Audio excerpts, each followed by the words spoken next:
Alright, what's up, guys? Texans lost again, 25-3. This was their 12th straight loss. I'm going to give you a quick recap of the game and then go forward and talk about the Texans' future with this team, the roster, etc. So the game started off first quarter. Houston got pretty much outplayed. It was 7-3 after the first quarter. And then second quarter, Indy got a touchdown with Trent Richardson, and then two more field goals. So at halftime, it was 20-3. Second half, Houston did nothing both quarters, and Indianapolis got a field goal and a safety.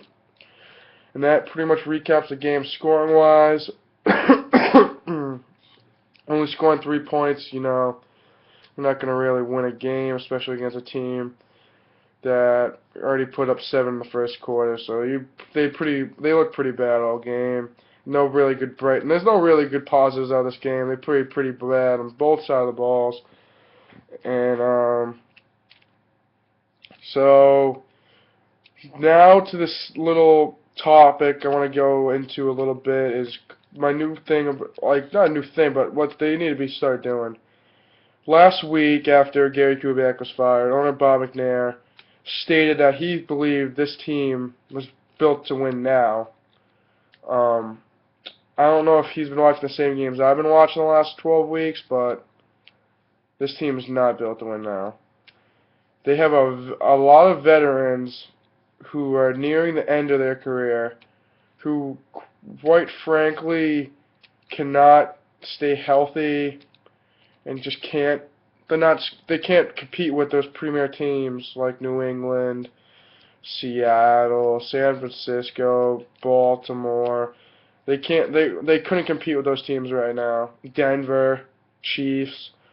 Right now, I don't think they're built to win because they have a bunch of guys that are good little pieces, but the pieces that they really need to win or be contending with these teams just aren't there right now. So what I believe they should do is rebuild. They are in the worst division in the NFL, the AFC South. It consists of Indianapolis, Jacksonville, Tennessee. Indy, even though they are leading the division, are not. They should, if they had to rank them out of the top 6 teams they're going to make the playoffs, they would be ranked 6th. They're very inconsistent. Where Andrew Luck hasn't had his games and he hasn't looked good at all. Today didn't really look that good. It just Houston's defense played that bad, really. The defense is anything to come out at you, like scream up the charts. They're not really that good. Robert Mathis has 16.5 sacks, but besides that, their corners are pretty young and their secondary's not that good. But they beat us, so I can't really say they're that bad. But compared to the teams that are gonna make the playoffs in the AFC, they're probably the worst. Yeah, Tennessee, who's not that good at all. They lost to Arizona today, and Jacksonville isn't that good either. They've been winning lately, but their teams they should be rebuilding too. But the reason I think this rebuilding idea is a good idea is because we can rebuild, and it's not like we're really going to lose that much because we're in a division that even if we just started rebuilding, we could possibly even retake over this division. It's not like there's one flat-out team. If we start rebuilding, we're just going to get killed every year. If we rebuild now, we'd easily contend with Tennessee and Jacksonville, and possibly take back our head of the leaderboard against Indy. So I believe we need to start cutting some of this veteran weight. And quite frankly, we might as well start with one of the best players on the team, Andre Johnson. You might be thinking, why would we get rid of Andre Johnson? Andre Johnson, I believe, is 33. He's pretty much going into the end of his career. And right now, we cannot give him what he wants. He wants a Super Bowl ring, and he only has 2 to 3 years left. I don't think this team will win a Super Bowl in 2 or 3 years. Why not trade him to a team like a possible contender for a Super Bowl and get a good couple picks maybe, or a good young player? And he's been good for us the last 10 years. Like, he just wants to win. If we can't give him that, we should just give him the courtesy to, leave town on a good note. Just like, we want you to win, get a couple of picks maybe, and then a young player that can help this rebuilding process. Next, got to get rid of Matt Shaw. I don't know the exact figure that he makes a year, but that being cut off this salary cap would be very helpful to this team. Antonio Smith needs to get cut. He hasn't been the big guy he's supposed to be. He really hasn't produced this year. And then, I don't know Daniel Manning's salary either, but he's hurt, so if you probably could re-keep him because Charlotte K was pretty bad, so it'd be good to re-sign him, probably. Cut Owen Daniels. He is just all he is an older Garrett Graham. Garrett Graham is pretty much the same product you're getting with Owen Daniels. They both are, they're good with their role as a versatile tight end. They can block and catch the ball on the field. And they both pretty much give the same thing. So why not re-sign Garrett Graham, who's a free agent this year, with less money than you're going to give that Owen Daniels contract is now.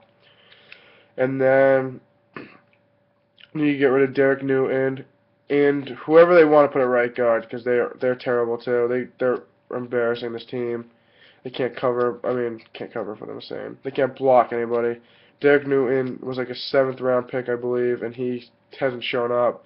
And Brandon Brooks was picked a while ago, but he and Ben Jones, who came in today, showed that they're not ready to play. And then the last move they should do is franchise tag Ben Tate and then trade him. There's plenty of teams in this league that would want Ben Tate, who's been playing through 3 or 6 broken ribs, I believe, and has played good and played pretty hard this whole season. Think of him healthy, a team would be willing to trade a high pick to get him. And this would feed into this new rebuilding format that I believe this team should go through.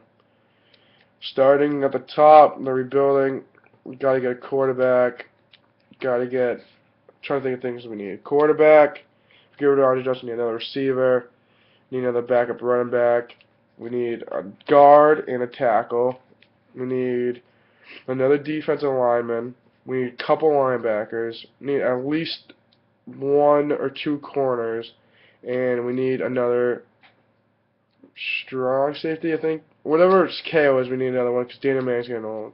That's a lot of needs for a team that was 11 or I think they're 12-4 last. Yeah, we finished 12-4 last year.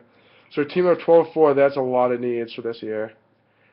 And we're literally gonna have to do this all through the draft, probably, which it's gonna start. It's gonna go down to like coaching, but I'm pretty sure. I don't know if Teddy Bridgewater stays, it'd be pretty chancy or ballsy that Bob McNair, 11 years later or 12 years later after they had the first pick, will pick Derek Carr, because if Bridgewater stays at Louisville another year, he'll probably be considered the #1 prospect, and it'd be pretty weird if he drafted his brother, who was.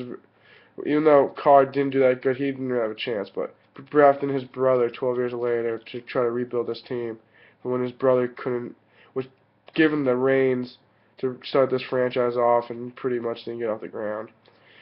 But it's all going to come down to the coaching. They said David Shaw is not going to be a coach in the NFL. He's not interested.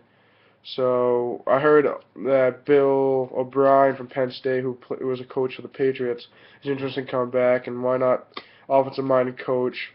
Be nice to start off because our offense is really, really needed. And I feel if we get him or Ken Wisenhunt, we should just keep Wade Phillips as the defensive coordinator. He's been doing pretty good. The pieces haven't been really going really well for him. So I still think if we have the first pick, we should pick Clowney. Our right tackle, first pick really would help us because we got Brennan Williams, who was picked in the 3rd round this year, who was hurt this year. So we want to pick. I don't think you should pick a right tackle this year. You should just wait and see if he can pan out to be how good he should be. And then So it should be between a defensive end, because their defensive line has been terrible this year. And without, like, Watt getting double teamed, his impacts went down a lot this year compared to last year. So get Clowney, or if it really comes down to it, you gotta pick a quarterback, which I'm not really a big fan of. I feel like if you're gonna pick a quarterback, you should trade a couple picks back, pick up a couple other ones, because some team might take a chance on like a Derek Carr or like a Taj Boyd or something like that, and maybe Houston can get Johnny Manziel, maybe like top 10, inside the top 10, and then if they're gonna go the quarterback route, second round, pick maybe a linebacker at the end. Corners needed really bad. Our corners are terrible besides John and Joseph. And pretty much this team should be rebuilding. And we have the pieces to help. We have the veteran pieces to help this team become rebuilding. I'll probably do another video coming up. Denver against Houston this week. Can only imagine what the Vegas spread is. It's probably going to be over 15. And I'll get a video up probably midweek. Maybe even earlier than that, see what I'm feeling. I'm going to get my first mock draft. I'm a big draft guy, so get my first mock draft up pretty soon, and it'll be a good one. It won't be just who's going to. I'll just go into detail about every team, and then I'll just split the whole 7-round pick for Houston as well. And hope you guys have a good night. See you later. Go Texans.